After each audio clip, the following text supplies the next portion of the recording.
Hello, guys and gals, and this is part 5 of our reading of A Natural History of Dragons, a memoir by Lady Trent, and this is a book by Marie Brennan. As always, we are going to go over the copyright information, and it's right here, I think. I can get the pages apart. There we go.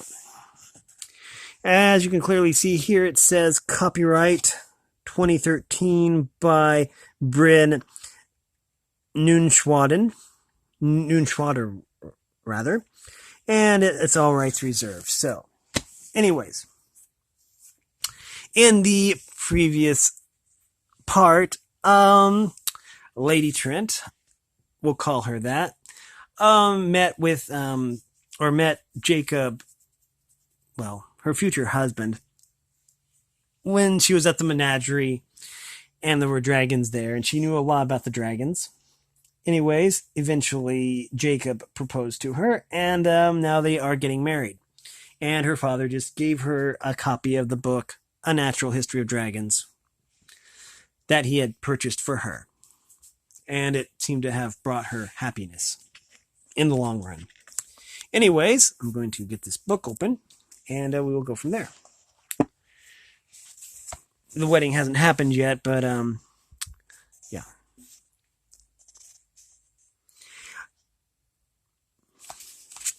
Okay. Jacob, I have made a deliberate choice in the writing of this to refer to him as Mr. Camhurst until now, for that was how I thought of him at the time, and for some while after, weeks, perhaps months, passed before it felt natural to call him his given name. We spent a vast amount of time together during our courtship and engagement, but even so, moving into his household, as his wife, felt discerningly intimate, and no amount of telling myself that such intimacy was now quite expected made it any less strange. Only time can do that. Time in which we would cease to be half stranger to me and become not only my husband but a kind of friend, as I had once hoped. For his own part, I think Jacob had to adjust to me as well. He did not live a rowdy bachelor's life, but he had been a bachelor and was unused to having a woman ordering certain parts of his existence. Nor, I think, did he quite know what to do with me. He offered for me that afternoon at Westbury Square because he liked the notion of a wife with whom he could converse about more than the guest list for a dinner party, but what to do with her once she was installed in his house. In the end, he left me much to my own devices. I had free run of the library and could request certain purchases of him. There was a title I desired that he had no interest purchase of him. If there was a title I desired that he had no interest in, Edgeworth, and a few other volumes I kept for my own in my private sitting room. With so much material to read, I must confess that I occasionally neglected my social duties as his wife, failing to arrange the sort of dinner parties and other events that are expected of our class. Jacob spoke to me about it, and I promised to amend my ways. Unfortunately, tragedy soon intervened. Almost a year after our wedding, I found myself with child, but miscarried after a short time. This left me in a depression for several months, during which I ceased correspondence with nearly all family and friends. I could not even bring myself to write to Amanda Lewis and with her healthy son and another on the way. Despite reassurances, I could not shake off a guilty conviction that I had failed in one of my primary obligations as a wife. Jacob did what he could to comfort me, but eventually buried himself in business interests for a time. I was not exactly pleasant company, prone to crying fits, and as I was. To console myself one rainy afternoon, when even books could not hold my attention, I took out one of my few childhood possessions and I had brought with me from home, my carefully preserved greenie. Jacob found me thus, with the vinegar-soaked sparkling, cradled in my hands. "May I see that?" he asked gently. I started. I had not heard him enter my private sitting room. The motion tipped Greeny over my fingertips, and I cried out, but Jacob caught him as he fell, and with such delicate touch that he was not damaged. Jacob inspected the sparkling with a close eye. "Vinegar. Who taught you that?" "The cook," I said.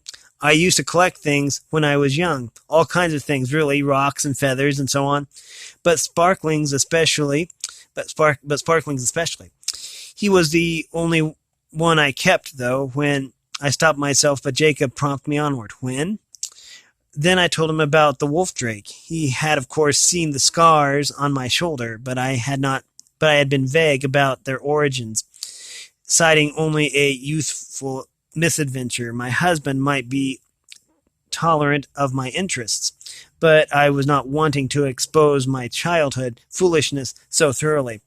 He settled himself onto the sofa with me as I talked, and laid Greeny on my knee. I picked the sparkling up and described the aftermath of the incident, the gray years, and how I had disposed of my collections, keeping only this one relic. When I finished, Jacob reached forward and wiped away the few tears that had fallen during my recitation. "Sparklings, eh?" he said. "I must concur with your father on the subject of wolf drakes. I should not like to see you injured, but sparklings seem harmless enough. If you wish to collect them again, I will not stop you. Only in silly novels does the sun actually come out at the speaking of such words, but to me it felt like it did. The weather continued foul for several days, but that gave time for a crate of vinegar to arrive. The cook eyed me strangely when I came to collect it from the kitchen, but I did not care. Having this purpose in my life, however small, helped fend off the malaise that had burdened me for so long. Jacob affectionately referred to what followed as the Great Sparkling Inquiry. The woodlands around Pastureway, the town outside Falchester, in which we lived, were the breeding ground for sparklings, and in the summer and fall one could not take an evening walk without encountering them. I began by collecting the recently deceased, preserving them in vinegar, but soon moved on to butterfly nets and cricket cages so that I might observe and sketch living specimens. The gardener's shed was given over to my use, as we did not keep much of a garden and therefore did not need many tools, and I soon filled it to the roof beams. Many might laugh at me for my fascination, and in fact many did. This was not an eccentricity we could keep entirely quiet, but I rapidly learned that there were far more to sparklings than my childish eye had seen. The difference in size, coloring, and conformation between males and females, and there is more than one breed. I identified 3 in the vicinity of Pastureway, though I had since revised that analysis. I learned their behaviors and habits, and poured much unsuccessful effort into coaxing them to breed in captivity. Earth-shaking discoveries they were not, but the simple fact that I made them lifted me out of my depression and back into the realm of social life. I went out once more and hosted gatherings at my house. Jacob spent more time at home with their delicate tails and scintillating wings. Sparklings healed the damage my heart had suffered. In a sense, therefore, sparklings led me to my life's work, and not once, but twice. First, when they seeded my childhood interest in natural history, and again when they brought me back to myself following the miscarriage. Had I not recovered then, I would not have met Max Oscott, Earl of Hilford, and heard of his Vistrani expedition. Even before my miscarriage, I went to Renix less often than before. It is not the best place for recreation, if you are not on the catch for a spouse or shepherding relatives through the process. Jacob's younger brother, though, had decided to advertise himself as an eligible bachelor, and Jacob had promised to help him look out for a suitable wife for him. It was not the best choice for my first truly public outing since my miscarriage. The press of people threatened to become overwhelming, and I had occasion to be glad that entry to the upper rooms was so closely regulated. True crowds, I fear, might have done me in. As it was, I spent the evening reacquainting myself with society, the ladies' comments, alternating between solicitous concern for my well-being and pointed barbs about my recent hobby.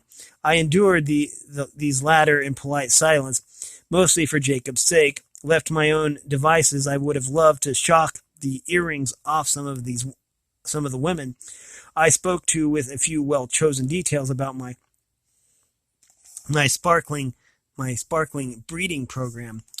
My one respite came from Miss Natalie Oscourt, a merry-hearted young woman I met early in the evening and found to be quite a congenial soul.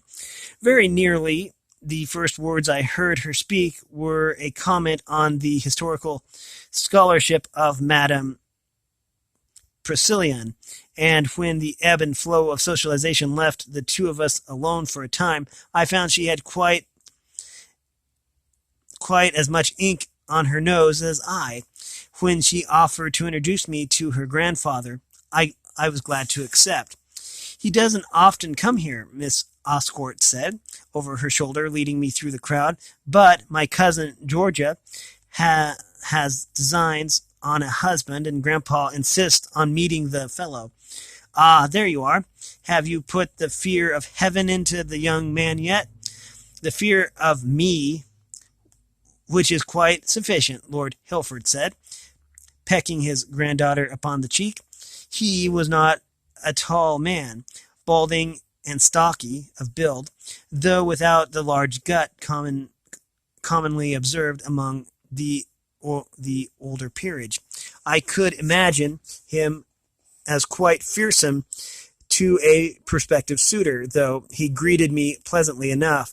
It transpired that he knew Jacob's father, Sir Joseph, and he congratulated me upon my marriage. "Must have missed the news," he said apologetically. "I've not been in Skirland much these last few years. Puts me quite behind the news, I'm afraid." "You've been abroad, then?" I asked. Miss Oscourt laughed. "Grandpapa's hardly ever at home, too busy visiting exotic places." Lord Hilford drew himself up with an air of aggrieved dignity, looking down at his granddaughter, or attempting to, for she was scarcely an inch shorter than he. "I'll have you know, my girl, that the last 6 months were entirely for my health. My physician advised me to take the sea waters on Prania, and the sea snakes that can only be found off the coasts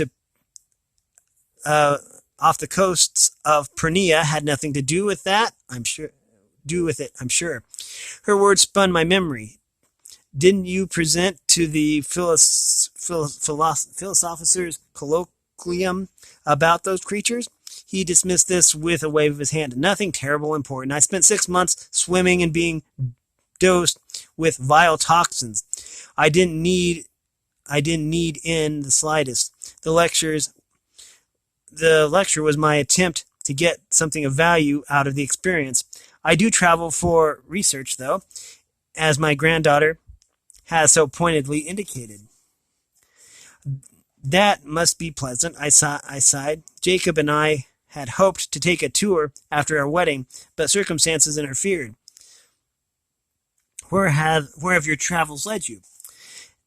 As I had surmised from Miss Oscourt's evident fondness for her grandfather, it did not take much encouragement to get Lord Hilford started in talking about his research. He puffed up a little and hooked his thumbs into the pockets of his waistcoat.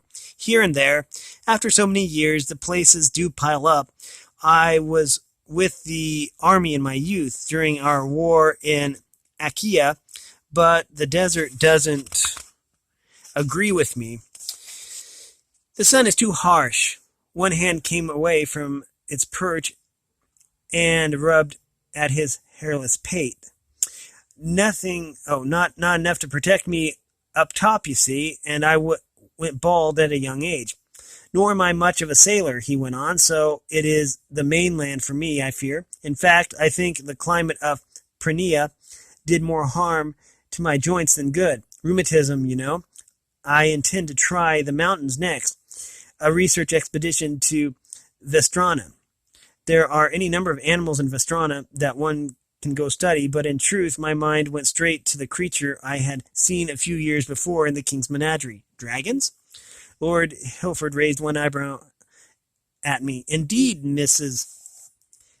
Camhurst, but do you not study sea creatures?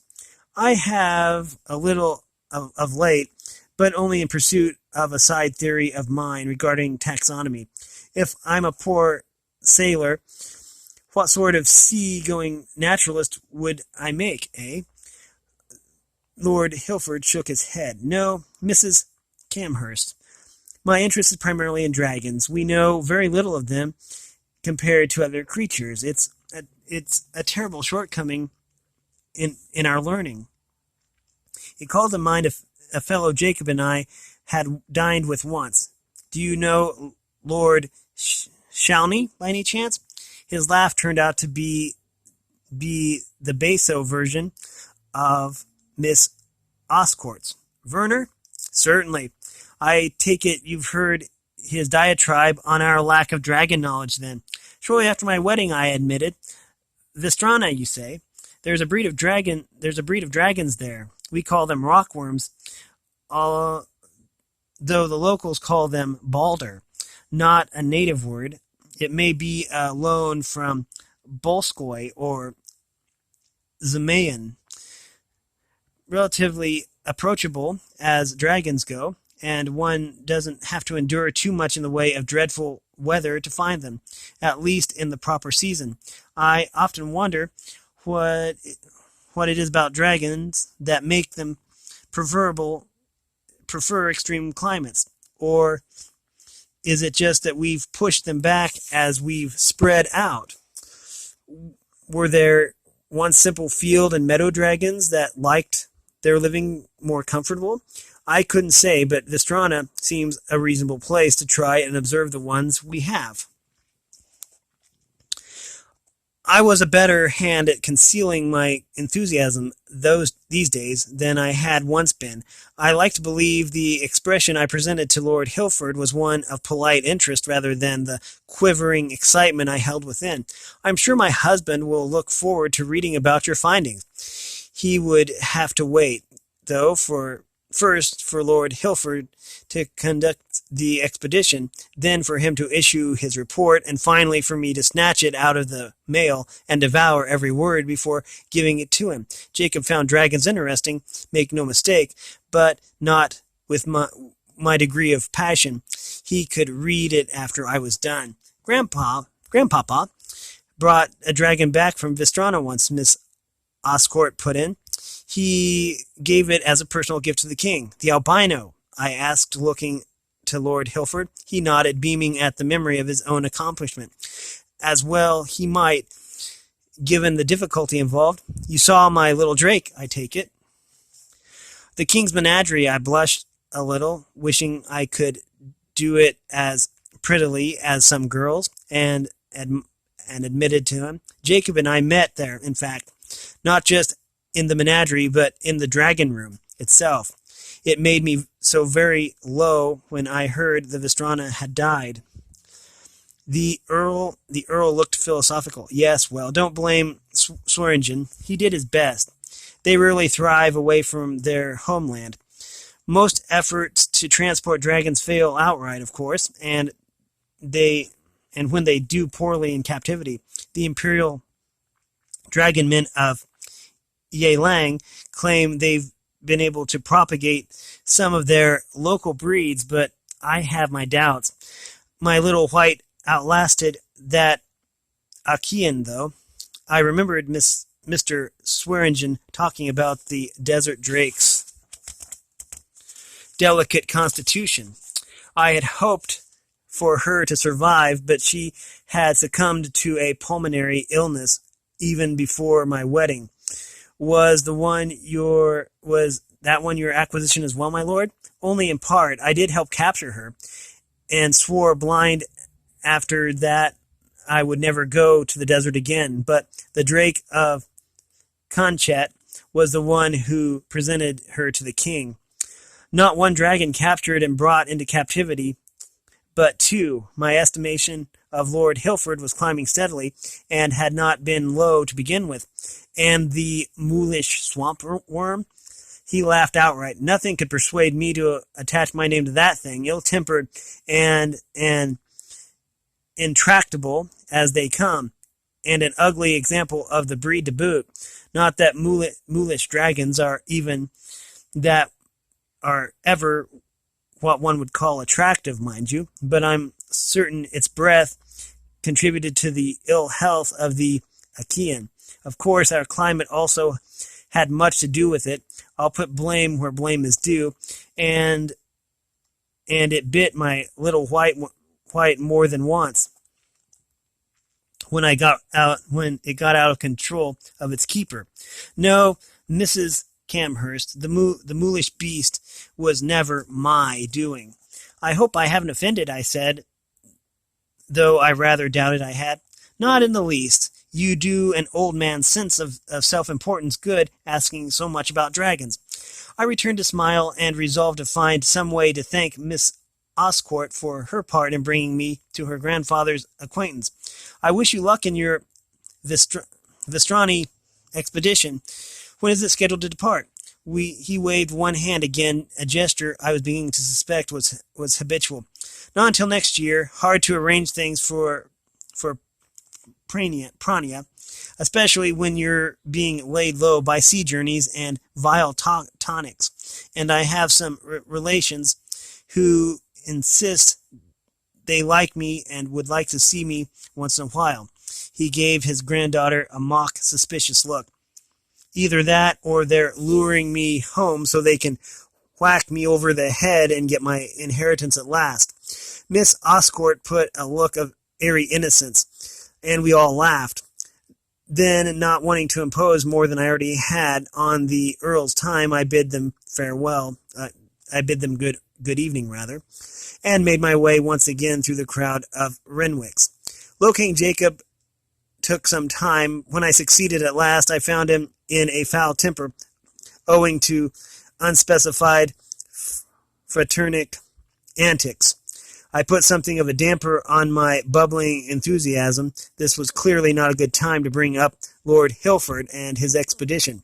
Instead, we made our departure from the hall and went to the house. Jacob kept in town, where we stayed on our Falchester trip.